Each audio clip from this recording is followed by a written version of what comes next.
नेहरू का नाम आइंस्टीन के साथ लिया जाता था और आपका नाम एप्स्टीन के साथ लिया जाता है। इमरान प्रतापगढ़ी जी 3 मिनट विचार रखेंगे। माननीय इमरान प्रतापगढ़ी। धन्यवाद सभापति महोदय। हम करें बात दलीलों से तो रद्द होती है, उनके होठों की खामोशी भी सनद होती है। कुछ न कहने से भी छिन जाता है एजाज़े सुखन, जुल्म सहने से भी जालिम की मदद होती है। सभापति महोदय, मैं राष्ट्रपति के अभिभाषण पे अपने बात रखने के लिए खड़ा हुआ हूं।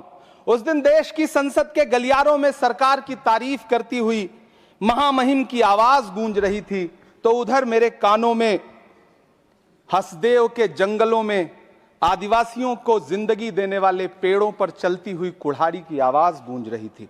सभापति महोदय, इस तरफ महामहिम के भाषण पर प्रधानमंत्री जी संसद की मेज थपथपा रहे थे और उधर उत्तराखंड की अभागी बिटिया अंकिता भंडारी के इंसाफ की आवाजें मध्यम पड़ती जा रही थीं, जो आज भी पूछ रही हैं कि आखिर वो वीआईपी कौन था जिसके लिए अंकिता भंडारी को मार दिया गया।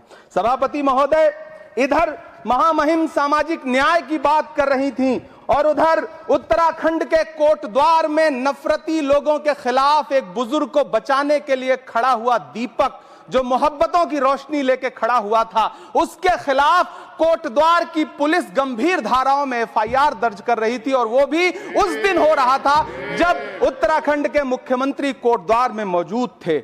ये नया भारत है जहां दंगाइयों के खिलाफ एफआईआर नहीं होते, बल्कि अमन और मोहब्बत की बात करने वालों के खिलाफ एफआईआर दर्ज होता है। यह नया भारत है जहां असम का चीफ मिनिस्टर खुलेआम संवैधानिक प्रोटोकॉल तोड़कर कहता है कि मुसलमानों को इतना टॉर्चर करो कि वो राज्य छोड़ने पर मजबूर हो जाएं। वो कहता है कि अगर कोई मियां रिक्शा वाला 5 रुपए मांगो तो उसे 4 रुपए दो ताकि वो परेशान हो सके। यह नया भारत है जहां बरेली में खाली घर में नमाज पढ़ने पर पुलिस मुकदमा दर्ज करती है।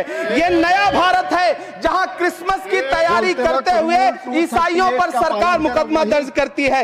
यह नया भारत है जहां जम्मू कश्मीर में नीट का एग्जाम क्वालिफाई करने वाले 50 बच्चों में अगर 42 मुसलमान होते हैं तो फिर मेडिकल कॉलेज की मान्यता ही रद्द होती है और जश्न मनाया जाता है। महामहिम राष्ट्रपति का भाषण में सुन रहा था।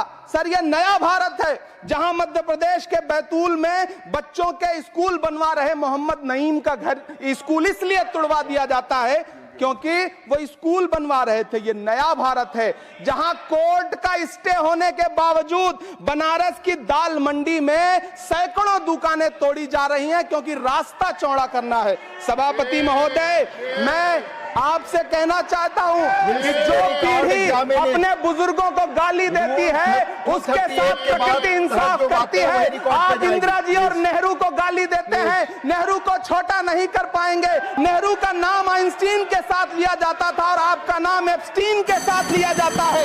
आपको ये बात समझनी पड़ेगी। सभापति महोदय, मुझे 1 मिनट बोलने दे, मुझे कंक्लूड करने दो।